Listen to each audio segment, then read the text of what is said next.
সংস্কৃতি শহর কুষ্টিয়া, বাউল সম্রাট লালন ফকির, বিষাদসিন্ধুর লেখক মীর মোশাররফ হোসেন কিংবা সংবাদপত্র জগতের কিংবদন্তি কাঙাল হরিনাথের মতো কীর্তিপুরুষেরা সমৃদ্ধ করেছেন এখানকার মাটি। বিশ্বকবি রবীন্দ্রনাথ ঠাকুরও জীবনের উল্লেখযোগ্য সময় কাটিয়েছেন এই কুষ্টিয়ারই কুমারখালীর শিলাইদহে। 1860 সালে তৎকালীন রাজধানী কলকাতার সাথে রেল যোগাযোগ স্থাপিত হলে শিল্প কারখানা প্রতিষ্ঠার আদর্শ স্থান হিসেবে গড়ে ওঠে কুষ্টিয়া।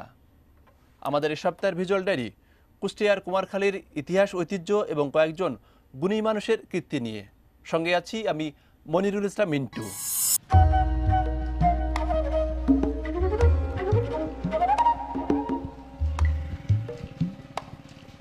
এক ছুটিতে কুষ্টিয়া গিয়েছিলাম। তখন জ্যৈষ্ঠ মাস, আম পাকানো গরম।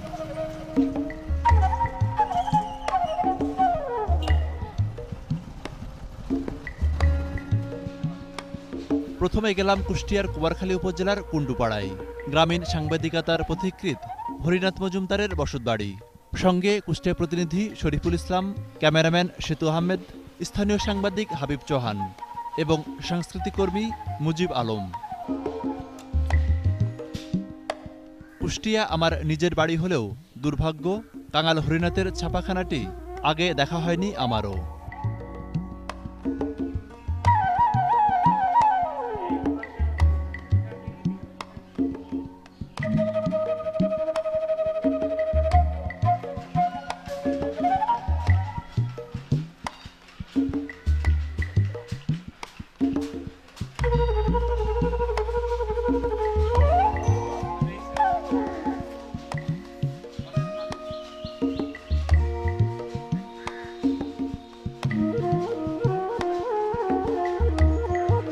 রাস্তা থেকে ছোট একটি গলি দিয়ে কাঙাল হরিনাথের বাড়িতে গিয়ে কিছুটা হতাশ হতে হলো। এমএন প্রেসের ভবনটি তালাবদ্ধ। আমাদের ডাকাডাকিতে একজন মাঝবয়সী ভদ্রমহিলা বেরিয়ে এলেন। তিনি শ্রী কাঙাল হরিনাথ মজুমদারের চতুর্থ বংশধর, মৃত অশোক মজুমদারের স্ত্রী গীতা মজুমদার। কাঙাল হরিনাথ এবং এমএন প্রেস নিয়ে রিপোর্ট করার কথা বললে তিনি প্রথমে কিছুটা ক্ষোভ জানান।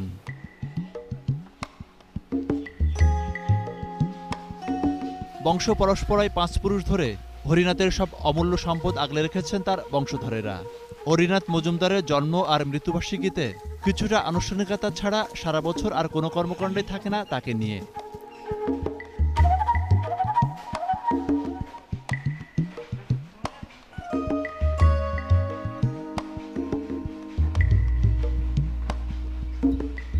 কাঙাল হরিনাথের স্মৃতিবিজড়িত বিভিন্ন স্থান ঘুরে দেখান গীতা মজুমদার। এটি সেই ছাপাখানা। ভেতরে ঢুকতেই বোঝা গেল অনেকদিন ধরে এটি খোলা হয়নি। এই প্রেস থেকেই সে সময় সাহিত্য, দর্শন, বিজ্ঞান নানা বিষয়ে প্রবন্ধ নিয়মিত মুদ্রিত হতো।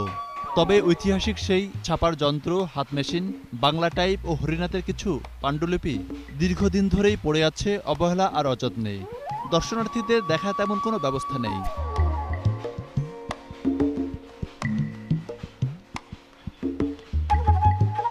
জানলাম ভবনটিতে অনেকদিন ধরেই বিদ্যুৎ সংযোগ নেই, তাই ভেতরে কাজ করতে কিছুটা অসুবিধা হলো।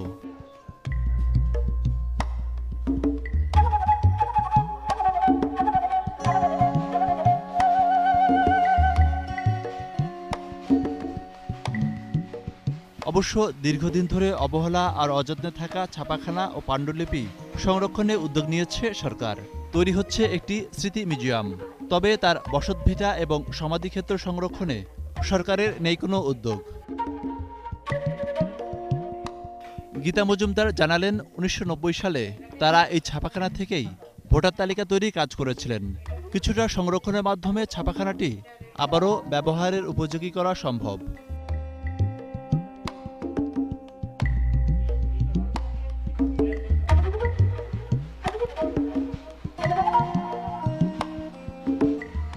শাসকের রক্তশূল হয়েও তৎকালীন ব্রিটিশ ভারতের নদিয়া জেলা, বর্তমান কুষ্টিয়ার কুমারখালীতে হরিনাথ 1863 সালে গ্রাম বার্তা প্রকাশিকা নামে একটি মাসিক পত্রিকা বের করেন। পরবর্তীতে পাক্ষিক এবং 1 পয়সা মূল্যমানের সাপ্তাহিক পত্রিকায় রূপান্তরিত হয়। প্রায় 25 বছর ধরে ছিল পত্রিকাটির প্রকাশনা। কাঙাল হরিনাথ সারা জীবন সচ্ছলতার মুখ না দেখতে পেলেও 1873 সালে নিজ গ্রামেই গ্রাম বার্তা প্রকাশিকা পত্রিকার নিজস্ব ছাপাখানা প্রতিষ্ঠা করেন, যা মথুরানাথ প্রেস বা এমএন প্রেস হিসাবে পরিচিত।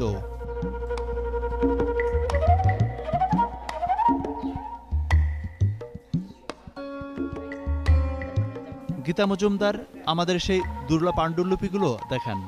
স্বেচ্ছাতে ঘর হলেও কয়েক পুরুষ ধরে পাণ্ডুলিপিগুলো আগলে রেখেছেন তারা। গীতা মজুমদারের স্বামী অশোক মজুমদার জীবনভর হরিনাথের স্মৃতি আগলে রেখেছিলেন। গত বছর তিনি মারা যান।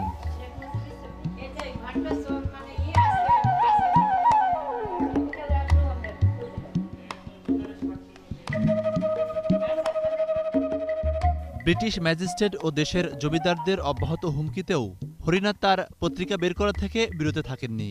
তিনি ছিলেন একাধারে সাংবাদিক, শিক্ষাবিদ ও বাউল সাধক।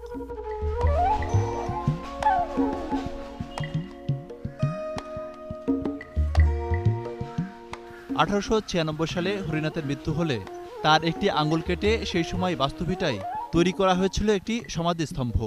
তার পরিবার এবং এলাকাবাসীর দাবি, বাস্তুভিটা এবং সমাধিটি যেন রক্ষার উদ্যোগ নেয় সরকার। উদ্বোধন যন্ত্র এমন পর্যায়ে আসছে গেছে, মানে এমনকি কোনো সাংবাদিকই হয়তো চেনে না যে সে একজন সাংবাদিকই প্রতিকৃত, কিন্তু তাকে অনেক চেনে না। বাস্তবিকতা থেকে যদি তার জিনিস চলেই যায় তাহলে তো মূল্যায়ন হারাই যাবে বাস্তবিকতার। বাস্তুভিটার অনেক জমি দখল করে নিয়েছে প্রভাবশালীরা। সেই জমি উদ্ধারেরও দাবি উঠেছে বারবার।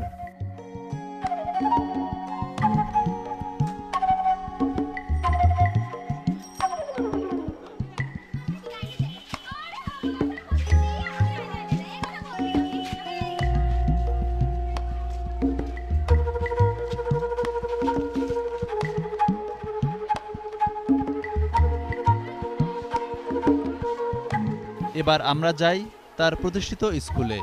হরিনাথ অর্থাভাবে প্রাতিষ্ঠানিক শিক্ষায় বেশিদূর অগ্রসর হতে পারেননি, তবে সারা জীবন অবহেলিত গ্রাম বাংলায় শিক্ষা বিস্তারে এবং শোষণের বিরুদ্ধে সংবাদপত্রের মাধ্যমে আন্দোলন করেছেন। তারই সহায়তায় কুমারখালীতে এই বালিকা বিদ্যালয়টি প্রতিষ্ঠিত হয়।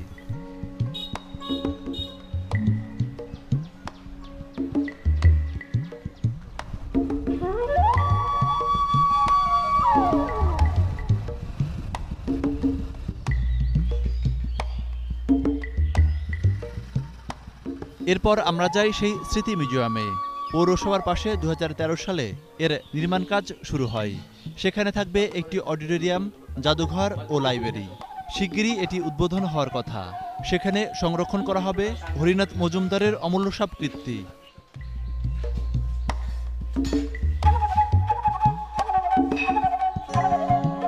একটি বিষয় স্মরণ করাতে চাই, কুমারখালী অবিভক্ত বাংলার প্রথম দিকের পৌরসভাগুলোর মধ্যে একটি।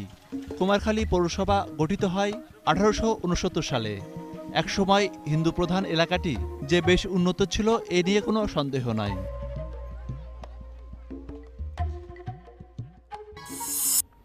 প্রিয় দর্শক, এ পর্যায়ে নিচ্ছি ছোট্ট একটি বিরতি। ভিজুয়াল ডায়েরির বাকি অংশ নিয়ে ফিরছি একটু পরেই। সে পর্যন্ত সঙ্গেই থাকুন।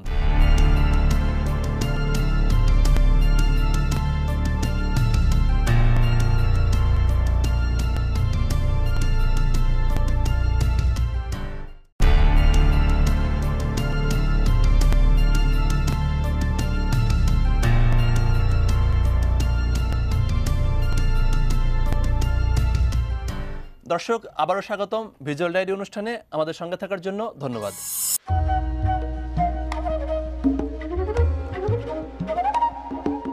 এবার আমরা কুমারখালীর ঐতিহ্যবাহী তাঁত ও টেক্সটাইল শিল্প নিয়ে রিপোর্টের জন্য প্রথমে রানা টেক্সটাইল, পরে বুলবুল টেক্সটাইলে যাই।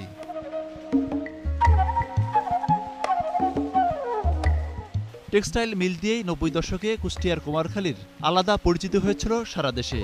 এখানকার বিছানার চাদর, তোয়ালে কিংবা লুঙ্গির সুনাম ছড়িয়ে পড়ে মধ্যপ্রাচ্য ও ইউরোপে। তবে দু একটি ছাড়া সময়ের সঙ্গে তাল মিলিয়ে এগোতে পারেনি অন্য টেক্সটাইল মিলগুলো।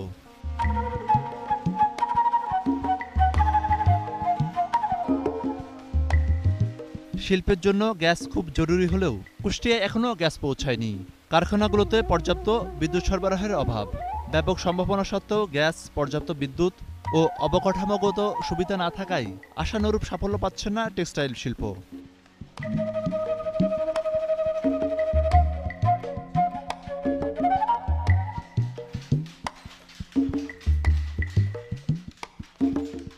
একসময় কুমারখালীর কারিগর পাড়া ছিল কর্মচাঞ্চল্য। প্রায় সব বাড়িতে ছিল তাদের কাজ। প্রতিটি মুহূর্তেই সেসব এলাকা থেকে ভেসে আসত তাঁতের ছন্দময় একটানা টুংটাং শব্দ। এখন দু একটি বাড়ি ছাড়া বেশিরভাগই তাদের বাপদাদার পুরনো তাঁত পেশা ছেড়েছেন। যখন তাঁত মালিকদের দুর্দিন, তখন কারিগরদের অবস্থা বলাই বাহুল্য। তবে আবারও সুদিনের প্রত্যাশায় কুমারখালীর তাঁতিরা।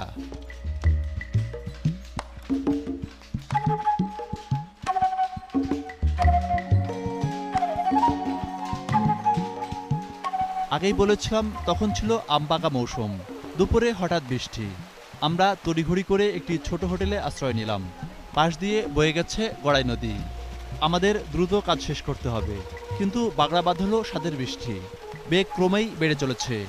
গড়াই ছাড়াও কুষ্টিয়ার ভেতর দিয়ে বয়ে গেছে পদ্মা, মাথাভাঙা, কালীগঙ্গা ও কুমার নদী। পদ্মা গড়াই বিধৌত কুমারখালীর রূপরস আর সীমাহীন প্রাকৃতিক সৌন্দর্যে মুগ্ধ হয়ে প্রাচীনকাল থেকেই বিশ্বখ্যাত পর্যটক, মনীষী আর বিখ্যাত ব্যক্তিরা ছুটে এসেছেন এই জনপথে।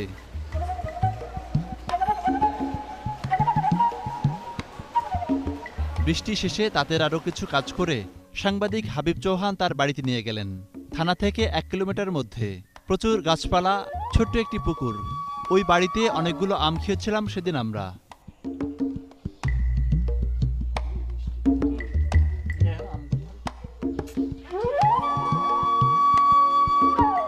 পরদিন আমরা কুষ্টিয়ার গড়াই নদী পার হয়ে মীর মোশাররফ হোসেনের বাস্তুভিটার দিকে রওনা দেই। এদিনের সঙ্গী বন্ধুবর ইস্তেকবাল চয়ন, কুষ্টিয়া প্রতিনিধি শরীফুল ইসলাম এবং ক্যামেরাম্যান সেতু আহমেদ তো ছিলেনই।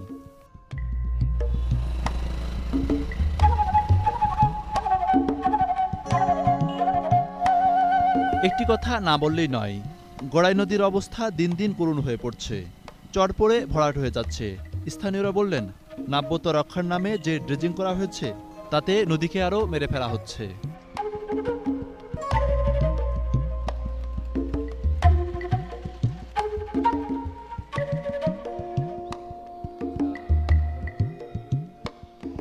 কুষ্টিয়ার কুমারখালীর লাহিনীপাড়া।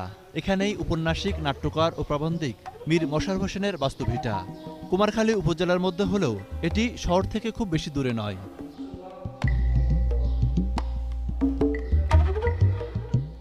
সাহিত্যিক মীর মোশাররফ হোসেনের বাস্তুভিটাটি অনেক আগেই বেদখল হয়ে গেছে।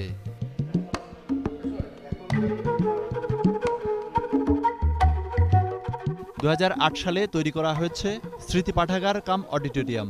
লেখকের ব্যবহৃত আরামকেদারা, বদনা, কাঠের টুলে হাতের বেড়াচ্ছিলাম বাংলা সাহিত্যের এই দিকপালকে। রয়েছে একটি পালকিও। দেওয়ালে ঠাসা রয়েছে দেশি বিদেশি কবি, সাহিত্যিক ও মনীষীদের ছবি।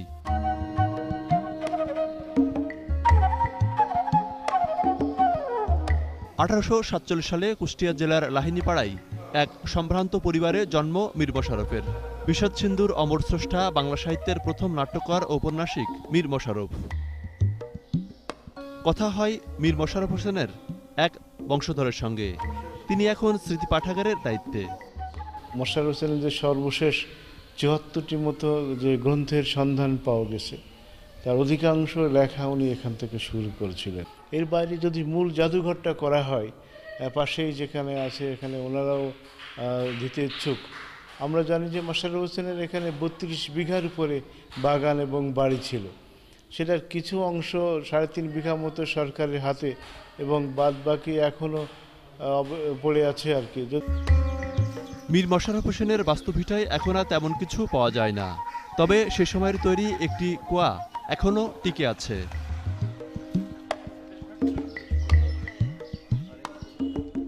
সেদিন শিলাইদহে রবীন্দ্রনাথ ঠাকুরের কুঠিবাড়িতে যাওয়ার ইচ্ছা ছিল, তবে সময় করে উঠতে পারেনি। মাঝে কুষ্টিয়া শহরের মজমপুর গেট এলাকায় কুষ্টিয়ার বেশ কয়েকজন স্থানীয় সাংবাদিকের সঙ্গে বিভিন্ন বিষয়ে আলাপ হয় আমাদের।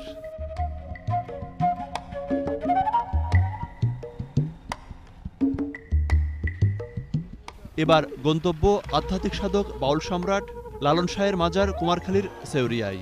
এটিও কুষ্টিয়া শহর থেকে খুব কাছে।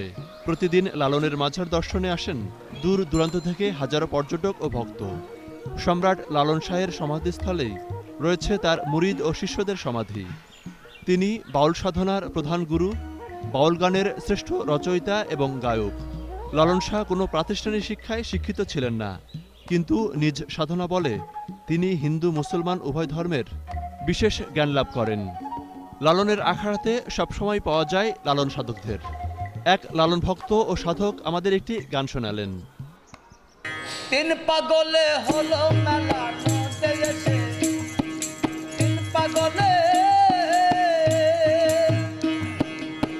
পাগলে হলো মেলা নদে এসে, ওরে মন নদে এসে তোরা পাগলের কাছে